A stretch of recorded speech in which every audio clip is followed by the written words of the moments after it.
I'm under the assumption that the Typhoon missile are not nuclear grade. Ay, Na hindi kung mo kasi sinasabi mo may nuclear grade, Okay, may okay na, problema okay tayo na, doon. Wonder. Okay na, Madala Cruz. Yun yung problem. You make positions on things that you do not know. You do not even know the definition of a territory. You do not even know the definition of exclusive economic zone. And then you're yapping and crying about China being in our territory. China is not in our territory. China is occupying some of the features in West Philippine Sea which is under dispute. Okay? And these areas so, are not... Okay, No, it's just a matter of...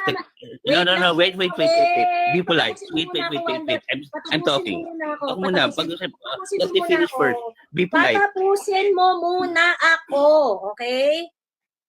Ngayon, these places, kung saan meron yung mga Chinese, ganyan, hindi yan teritoryo. Ibang-iba ang consequence ng teritoryo at saka ng mga bagay na nasa exclusive economic zone. And kanina, since in-invoke mo yung UNCLOS, if you read UNCLOS, makikita mo doon kung ano yung mga rights associated sa exclusive economic zone and when you define your territory. Ngayon, ang territory natin, iba. Ang territory natin ay yung, ang tawag dito, meron tayong baseline law, meron tayong, I think, meron pang tayong bagong batas na define our territory, ganyan.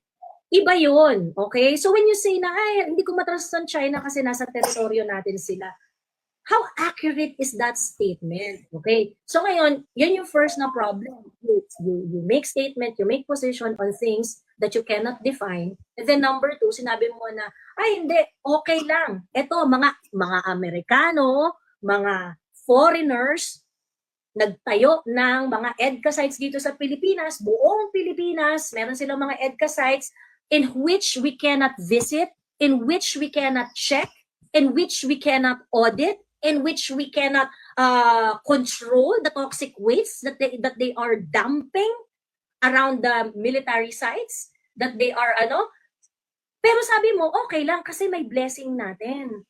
May blessing natin. Ngayon, dumating na tayo dun sa punto na may Typhoon missiles na nagsipagdatingan, may mga Typhoon missile na, ito ay mga nuclear weapon, nung sinabi mo na, ay, nuclear ba yun? Now, what about the blessing that you are talking about? Noong una, blessing lang, okay ka na eh. O ngayon, dumating yung Typhoon missile.